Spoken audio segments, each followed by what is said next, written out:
There's a goblet on the table. I do not remember you. We are family. I got all of Fromville with me. We are family. Get up, everybody, and he pushes her out the fucking tower, y'all. Yeet. Cause a friend like you is a friend like me.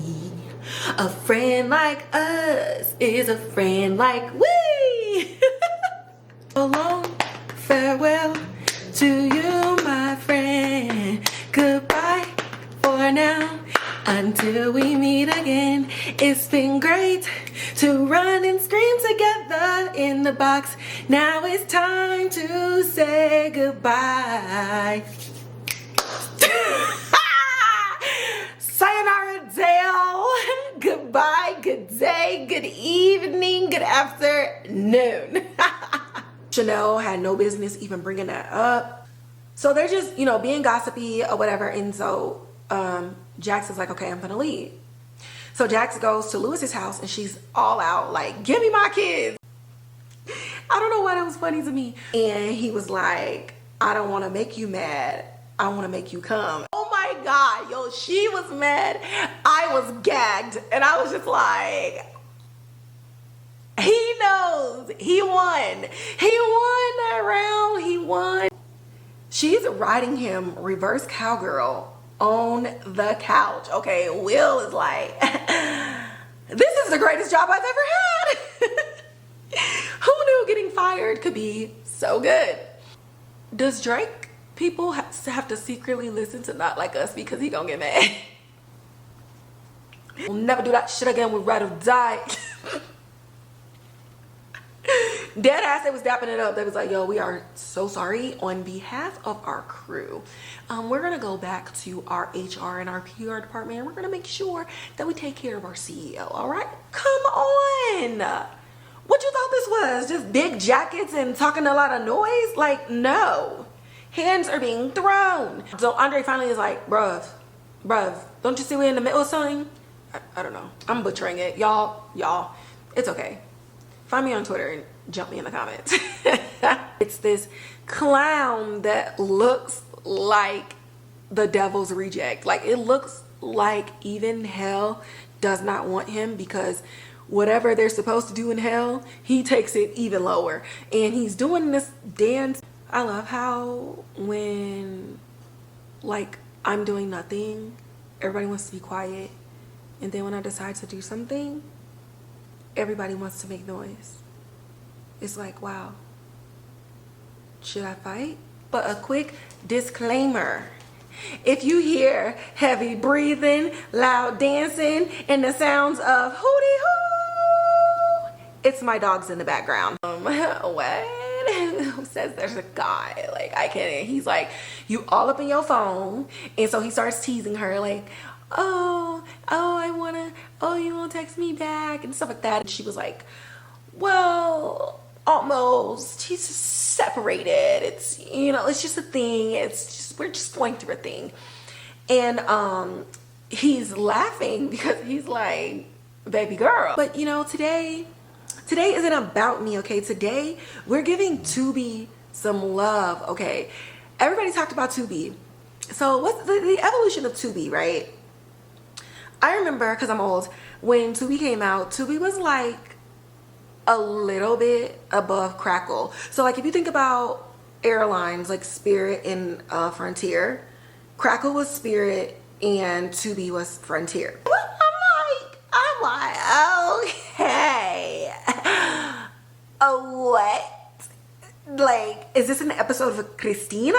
Like, what are we doing? But I feel big things. Like Willow Smith said, I have great big feelings.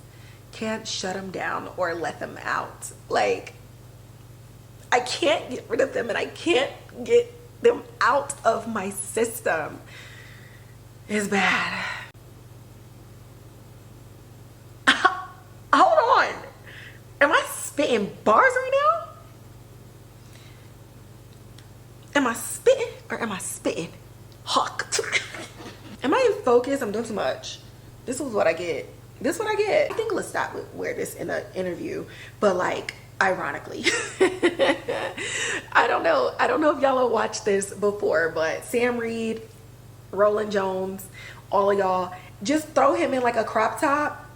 Kind people are my kind of people. I said, I think my Instacart shopper got them for me, and she was like, what, like he like you or something? I said, I don't know, I didn't meet him face to face. I said, but I just saw it there, and I saw that he messaged me and was like, thank you so much for the tip, da da da da. And so I'm like, I guess. Why she started laughing, talking about, I put those in the cart earlier because we have a family, like a shared cart. She's like, I put them in the cart earlier and forgot to go back and get them. I was trying to surprise you. So I paid for my own roses. When you have kids, you nail the windows shut. You nail the windows shut. So he's like pointing to the windows, and he slaps the shit out of him again. So then he's dragging him in the house. He's like, get in here, you about to go see this. And Frank's like, no, I don't want to see it. I don't want to. And like literally it's written in the script. He's like, I don't want to. And so I'm pretty sure like John Boyega has watched this and called him up or emailed him or something and was like, bruh, you did that. They gonna beat me up, yo. They gonna jump me. I can't go to London. I've done too many bad accent takes on this podcast to like be safe out there. It's all in love, I promise you. And so by doing that, we have water today, okay? You can't go wrong with some good old agua, all right? No slips, no tipsy mistakes, okay? We are of sound mind and body. So let's get into it, guys. Because, sir, why are you out here knowing somebody's trying to kill you and your phone is dead? Are you kidding me? You're in this dark house, ain't no electricity, you out here, somebody trying to kill you, you know your sister is also investigating some things, and nobody can get in contact with you, my guy? Nobody. Okay, before deep diving into the episode, again, just a quick checkup going on. It's Wednesday, September the 18th, and it feels like I've been in this week for 30 days and 30 nights. And I'm also gonna go watch that movie probably before bed because I love it. And we are here with scary movie time. The adults were like, oh, fuck no, the corpses are disappearing, they're coming back to life. Hell no. Kid, give me all the information that you got on vampires. Like, we're all about to get educated. Every bite, every morsel, every ingredient, okay, let it sit on your palate of your eyes and just digest it, because this is good freaking TV. Why is one of the puppets got normal size hands with a teddy bear sized chest, and his head looked like a thumb that was covered in snot? But them dolls with the mechanical eyes, they opening and they shutting. I didn't have no issues with any of these until I saw a Puppet Master. And for a little bit, I stopped sleeping in my grandmother's room because I was like, they're going to come to life. Like, they're gonna get me. And Jim is holding on to her like she just finished a round of chemo or something. Like, she could stand up on her own 2 feet, sir. Like, we get it. You want to look like a concerned husband, but like, come on, bro. Come on. This is getting ridiculous. I need Jim to get sacrificed. Put him in the woods, y'all. Put him in the woods. Honestly, I feel like even if they did put him in the woods, the monsters wouldn't even do nothing with him.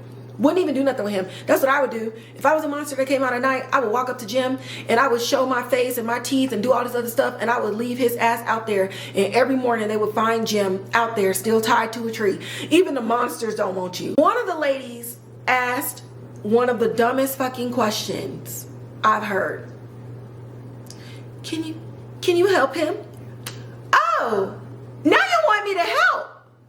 Because 10 minutes ago, every single one of you motherfuckers was up in that diner telling me how I wasn't a leader, how I didn't want to go home, how I was trying to keep y'all here. But then when something happens, when somebody is dying, when a monster is going through and they're showing us over and over again that they have control, you look to me for answers.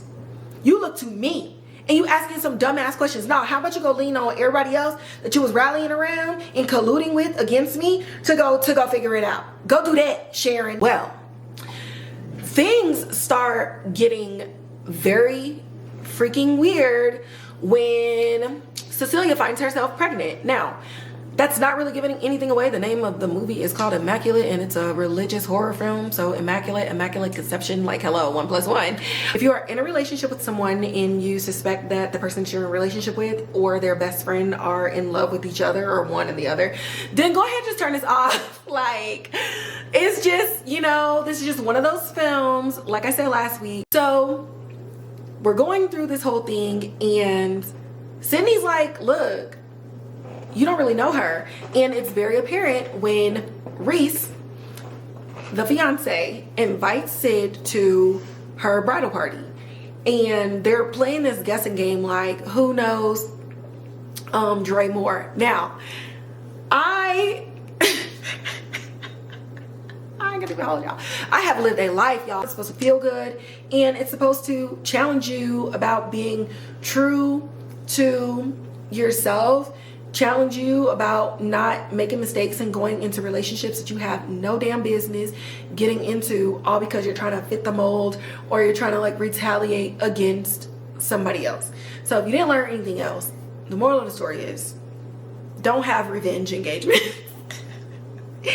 Don't do that. On top, the movie is just ridiculously funny, iconic lines, and there's bloopers at the end. Please normalize putting bloopers back at the end of the movies, please, I beg you. Also, this movie was an hour and a half. Let's get back to that, because it's like 3 days before Christmas Eve. Like, oh my god, like who does this before Christmas? And there's a lot of diabolical people who will break up with somebody before Christmas. That's all I'm gonna say about that. I forgot what I called it already. I literally came up with the name when I sat down on what I was gonna call this. What did I call it? Hearts for the holidays, I think. I don't know. The name is on here, but I forgot what I called it just that fast because I'm trying to be corny on purpose. So when Ish said you were my first friend, and we know where Ish state of mind was when he found Lucky, I ain't gonna even hold y'all. It took me down. It took me down. It took me down. Damn you. Who wrote this again? What's the name? Tony Spiridakis. I know that's not how it was written in the book. So damn you. Cause oh, you got me. So we move on. Okay, let's talk about Nicole. Nicole is the ex who is very toxic that Teddy proposed to 5 years ago in Mexico, and she told him no. So then here she comes sauntering back with her contacts. Y'all, I had a super random thought, but like, are there any like LGBT Christmas movies? Like, I would really love like a Noah's Ark Christmas special, or like give me Fellow Travelers chemistry, but like a Christmas movie. You know what I'm saying? And that's sad because overall the message is humans are insufferable. They are selfish. Everything is pillaged for humans' bottom line. And the earth said, no, not anymore.